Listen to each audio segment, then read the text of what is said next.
Welcome to Asian Music Idol, your ultimate backstage pass to the hottest stars and stories in Asian pop. Okay, let's unpack this. The world of K-pop and specifically the massive global community supporting BTS is absolutely buzzing right now. Yeah, you can really feel the energy building. Definitely. Why?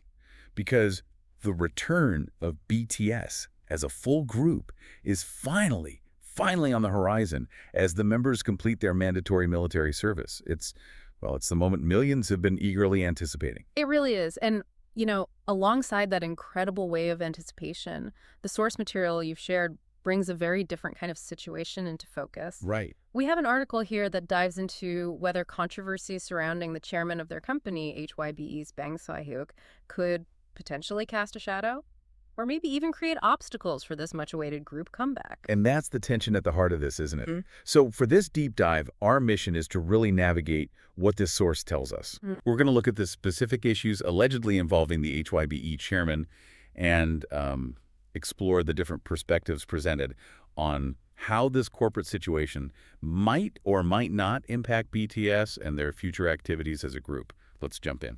Right. So first, let's maybe ground ourselves in that main story, the return of BTS. As you mentioned, the group is getting closer to that full reunion after military service. Absolutely. And the source gives us the specific timeline, and it's happening relatively soon.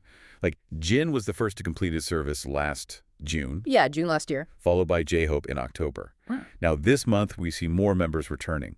RM and V are due back on Juneteenth. Right around the corner. Yeah. And Jungkook and Jimin are right behind them, scheduled for June 11th. So close together. Yeah. And the final member, Suga, completes his service on June 21st. So by the end of this month, like you said, all 7 members will officially be out of the military. Which is just, it's huge. And HYBE has publicly stated that new group content and performances are already being developed, even though there isn't a confirmed comeback date yet. Right. No official date, but the wheels are turning. Exactly. The source references HYBE CEO Park Seo-won mentioning this back at the Mark shareholder meeting.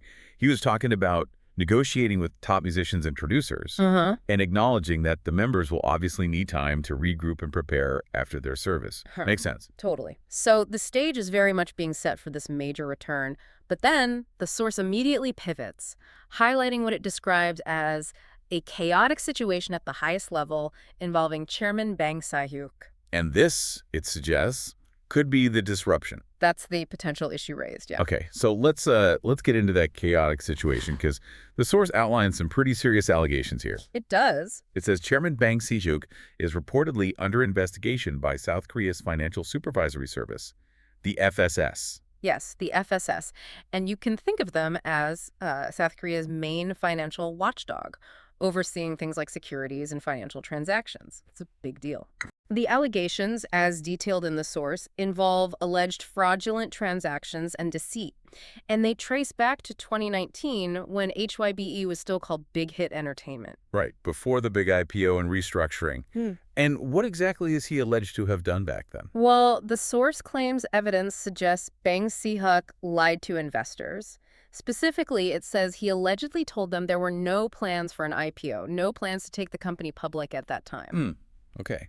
Why would he allegedly do that? What's the logic there, according to the source? According to the source, the alleged purpose was to encourage those investors to sell their shares. Sell their shares. Yeah. And here's where it gets really specific.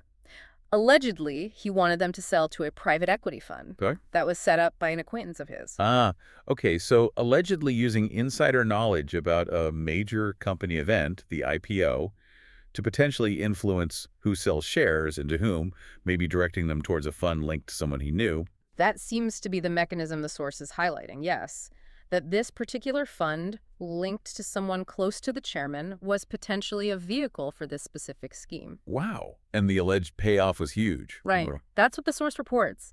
It claims that after HYBE's incredibly successful IPO in 2020, which it was, Definitely successful. he allegedly earned around 400 billion won through this arrangement. 400 billion won. That's a staggering amount. And the potential legal issue here, according to the source. What's the violation? Well, the source points out that these alleged agreements, the ones involving sharing profits with that private equity fund, were reportedly not disclosed in HYBE's IPO filings. No. Yeah. And that's a critical detail because IPO filings are, the official documents where companies are legally required to disclose all material information to potential investors. Right. Transparency is key there. Exactly. So omitting significant agreements like this, the source states, could constitute a violation of South Korean capital market law. So the FSS is reportedly investigating these pretty complex financial maneuvers.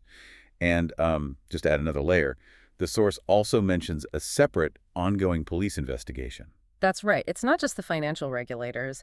The Financial Crime Investigation Unit of the Seoul Metropolitan Police is reportedly involved as well. Okay. The source notes that they have applied for search warrants related to HYBE and other parties connected to these allegations against the chairman. So you've got significant scrutiny from both financial regulators and law enforcement, according to this article. It's definitely serious. It appears so, based on this reporting. And given the seriousness of these allegations swirling around the head of the company, you can absolutely understand why fans, who are obviously focused on BTS's return, might be worried. Oh, absolutely. The source definitely captures this fan concern. It does. It includes a quote from a fan expressing their anxiety, questioning why someone meant to lead the company and support BTS is involved in these kinds of controversies. Yeah. Their specific fear, as quoted, is that this could create unnecessary obstacles for the group's reunion and activities as 7 members.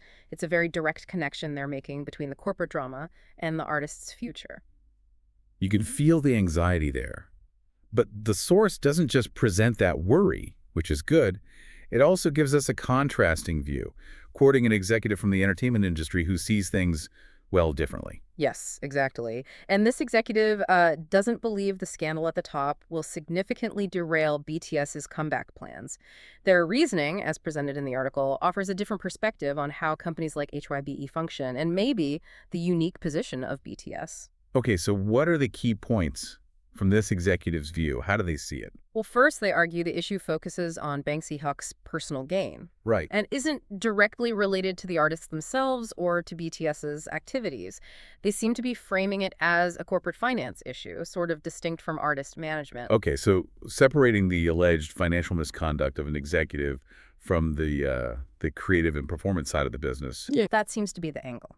Second, they highlight that HYBE operates on a multi-label system, Yeah. which suggests a structure where individual labels and their artists, perhaps like BTS under HYBE, might have a certain level of operational independence from the top corporate leadership drama. That makes sense as a structural argument. Mm-hmm. And they also point to the strength of the individual members themselves, right? Yes, very much so.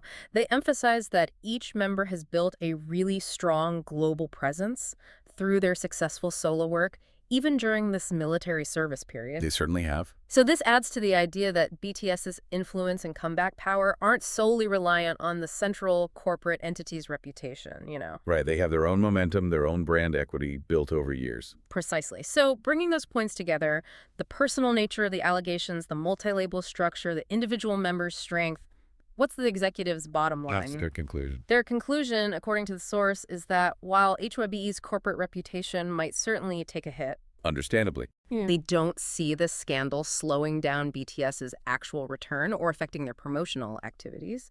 They acknowledge it leaves a stain on the company record, but, this is interesting, they place significant weight on the power of the fans. The army factor. Exactly. The executive is quoted saying fans will not be silent and wouldn't allow the situation, even if Bang Si-hyuk is overthrown, to derail BTS's activities. Wow, that's a fascinating counterpoint to the fans' worry. It suggests the fan base's loyalty and potential activism could act as like a protective force for the artist's activities, regardless of what's happening at the corporate level. It truly highlights the unique dynamics at play in the K-pop industry, doesn't it? Where that artist-fan relationship can be incredibly influential, maybe even more so than in some other industries. It really does. So, okay, pulling together everything we've seen from this source, we have these very serious allegations and investigations involving the chairman of HYBE. Serious stuff. Coming at the exact time all the BTS members are finishing their military service and preparing to reunite. The timing is just stark. It really is. And alongside that, we see the different perspectives presented in the article. The genuine anxiety from the fans who just want to see the group back together doing their thing. Totally understandable. Contrasting with an industry view that argues the structure of the company, the strength of the artists, and the sheer power of the fan base might insulate the group's return from this corporate drama. It's a complex picture, isn't it? You've got legal realities, corporate structure, individual actions, and then this immense, almost independent force of a global phenomenon built on the connection between artists and their audience. Right. So based on this deep dive into the source material, we've really navigated that core tension. Significant legal trouble potentially brewing at the top of HYBE, unfolding just as the members of BTS are preparing to come back together. And we've explored the differing views presented on just how much these two situations are truly intertwined, or perhaps how much they can be separated. So it leaves you thinking, considering the intricate layers of, like, corporate structure, the personal actions of executives, and then this incredibly powerful and active connection between global artists like BTS and their fans. Where do you think the real impact of controversies like this ultimately lands? It makes you wonder about the true points of influence and vulnerability in such a massive ecosystem. Don't forget to like, subscribe, and hit the bell to stay updated with the hottest buzz in Asian pop culture.